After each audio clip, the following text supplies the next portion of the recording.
Hello friends, कैसे हैं आप सब। Welcome back to my YouTube channel Aashiyana tips. I hope आप लोग बहुत अच्छे से होंगे फ्रेंड्स।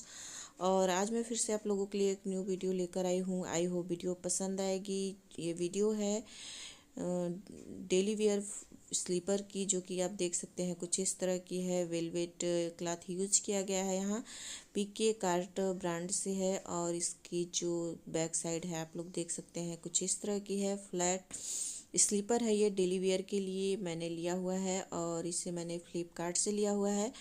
और यहाँ पर जो मटेरियल यूज़ किया गया है गुड मटेरियल है और इसे मैंने इंडोर वियर के लिए लिया हुआ है। अगर आप भी विंटर सीजन में कोई डेली वेयर स्लीपर लेना चाहती हैं तो इसे ले सकती हैं। काफ़ी अच्छा सा है ये।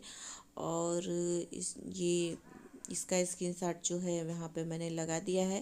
यहाँ पे मैंने कलर जो दिख रहा है वो ऑर्डर किया था और 254 रुपीज़ का है। तो वीडियो को पूरा देखिएगा। फिर से मिलेंगे नेक्स्ट वीडियो में। Thank you, bye bye.